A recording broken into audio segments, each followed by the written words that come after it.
And I began with Senator John Thune of South Dakota. He's the second highest ranking Republican in the Senate.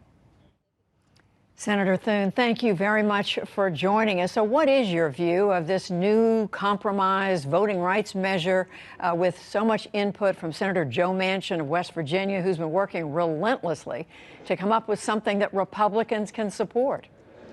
Well, I give Joe credit, Judy, for he's trying his best, but it just starts with a very difficult premise for Republicans, and that is that it requires the federal government essentially to take over elections from the states. And Republicans, I think, as you know, are very supportive of state sovereignty. Elections have been run by the states, conducted by the states since our country's inception.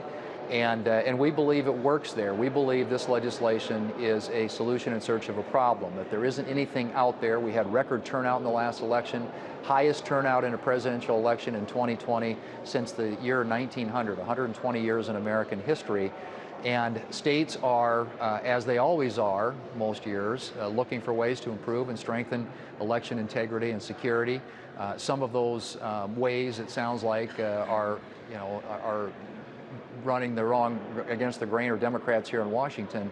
But I think that most states are in the mainstream. They're making changes consistent with their laws, trying to improve people's ability to vote. We want to make sure that every legal vote is counted, that everybody has the opportunity to vote. We also want to make sure that we try and prevent cheating in elections. Well, Senator, I mean, there are a number of things you've raised I want to ask you about. One is, doesn't the Constitution give the federal government control over federal elections?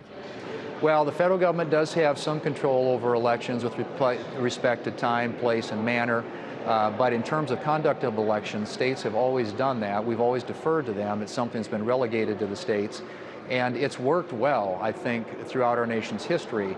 The argument here is that we need this massive sort of federal expansion of, when it comes to voting in this country, elections, when in fact what you're seeing at a lot of the states across the country are efforts to try, as I said, strengthen and improve their elections process, which is consistent with the way that it's always been done. What we know is going on, and voting rights groups have pointed this out, that you now have a number of state legislatures, Republican-controlled, around the country that are trying to tighten and deny access to voters based on the false claim that the 2020 election was fraudulent, that actually President Trump won. We know that is not true, so why not try to take steps that will undo a falsehood? Well, I don't view it, I guess, that way. I have no, I've never second-guessed the outcome of the 2020 election. There are voters across this country who I believe do, based on statements that the former president had made, and it's created a lot of distrust of our elections. And I don't think that passing a partisan bill that federalizes or consolidates power in Washington over elections is going to lessen that mistrust in our elections. But and frankly, I think the only way that we're going to do that, Judy, is to maintain clean elections in this country. And I don't know how having Washington administer elections does that. Is it fair to say Republicans believe in fewer people voting, Democrats believe in more people voting?